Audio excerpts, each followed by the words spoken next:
Mengapa dua perusahaan raksasa Fortune 500-nya Amerika yang bernilai buku dan market capitalization-nya ratusan miliar dolar, yang kalau mereka berdua dijumlah nilainya 6 kali APBN Indonesia, yaitu Tesla dan Air Products, hengkang tidak jadi berinvestasi di Indonesia. Mereka bikin heboh media-media di Indonesia akhir-akhir ini karena Air Product dan Tesla batal investasi di Indonesia. Walaupun kalau dipikir-pikir Indonesia adalah pasar dengan potensi penduduk nomor 4 terbesar di dunia dan ekonomi terbesar di ASEAN, adalah potensi besar. Namun mungkin melihat juga sisi lain, yaitu ekspor Indonesia masih ranking kelima di belakang negara-negara tetangga seperti Malaysia, Thailand, Vietnam, dan Singapura. Juga sumber daya alam kita kaya dengan aneka mineral seperti nikel yang berlimpah untuk electric vehicle atau EV-nya Tesla, juga batu bara untuk produksi metanol dan gasifikasinya Air Product. Namun mengapa mereka tetap hengkang dari Indonesia? Awalnya mereka sudah dilobi mesra all out oleh Presiden Jokowi dan Menko Marinvest Opung Luhut beserta delegasinya berjas hitam lengkap berdasi ke headquartersnya Tesla di Texas dan California. Mereka disambut santai oleh Elon Musk dengan berkaos oblong sambil mencicipi permen kopiko.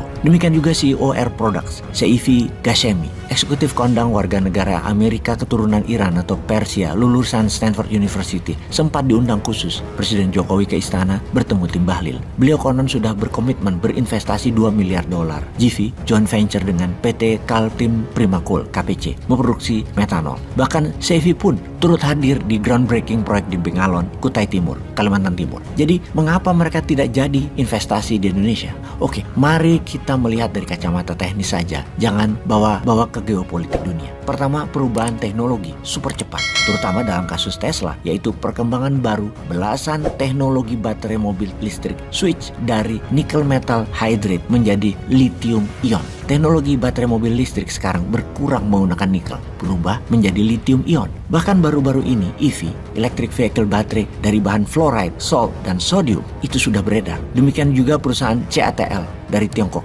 ternyata sudah invest di Tracker Pass, Nevada, yang konon tempat ini adalah tambang lithium yang depositnya terbesar di Amerika. CATL sudah kontrak memproduksi baterai lithium ion untuk Tesla. Sekali lagi, sekedar mengingat, tidak pakai nikel kendaraan listrik ke depannya. Jadi nikel sudah tidak jadi daya tarik lagi bagi Tesla. Elon Musk juga barusan mengumumkan proyek investasi 376 juta dolar untuk membangun pabrik lithium refinery di Texas. Entah bagaimana petinggi-petinggi Indonesia masih yakin bahwa nikel adalah andalan baterai mobil listrik. Bahkan di media berkali-kali dikampanyekan, kita ketiban durian runtuh akan baterai dunia kendaraan listrik. Agaknya duriannya menimpa kepala jatuhnya, bukan ke tanah. Faktanya, ain't no more Jose, EV tech change too fast. Kini, baterai lithium ion lagi in high demand. Data lapangan terakhir, Tesla, Ford, BMW Neo, dan Hyundai, dan lain sebagainya sudah meninggalkan nickel metal hydride battery dan sudah fokus di lithium dan zodium yang lebih efisien, environmental friendly, dan murah dengan charging speed lebih cepat dan longer range lebih jauh. Sayang Indonesia masih ngotot nikel. Pokoknya EV, electric vehicle, harus pakai nikel.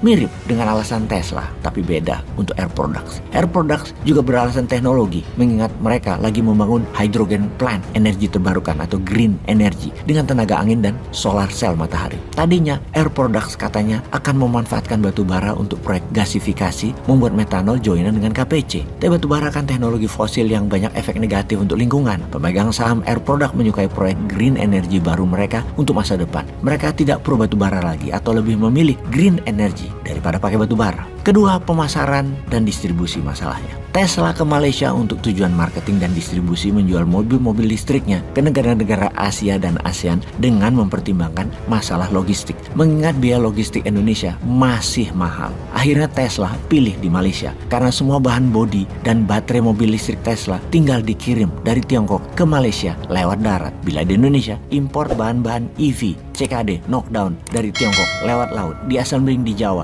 jual ke Asia dan Asia Tenggara juga harus lewat laut lagi. Jadi biaya logistik tetap lebih mahal. Inilah data yang dilakukan oleh FS atau Feasibility Study oleh konsultannya Tesla. Masalah berikutnya yang tidak kalah penting adalah di mata internasional adalah kestabilan politik Indonesia. Lalu faktor ekonomi, masalah sumber daya manusia, sehingga mereka memutuskan batal investasi di Indonesia. Jadi kedepannya Indonesia harus bagaimana? Pastikan kalau mau mendapatkan investasi asing yang menguntungkan, jangan lupa kita juga perlu menyiapkan feasibility study untuk melobi para investor. High level lobbying itu perlu, Tetapi lebih bagus lagi kalau kita juga siap dengan FS yang mantap. Inilah kelemahan kita, pejabat-pejabat Indonesia. Biasa kalau mengundang mengelobi investor, kerap overlook, kelewatan akan peran pentingnya feasibility study. Jadi ketika mereka ketemu Elon mengajak bikin pabrik baterai EV, Elon sudah tahu Indonesia tidak punya lithium dan grafit, bahan baku utama baterai electric vehicle atau EV. Sedang para pejabat kita tetap pede punya nikel, padahal lithium yang menjadi primadona baterai EV, bukan nikel lagi. Menurut Google, negara yang paling banyak deposit lithium itu adalah India, Amerika, Australia, dan Tiongkok. Baru-baru ini disinyalir ada banyak lithium di Afghanistan. Jadi bukan Indonesia. Peace.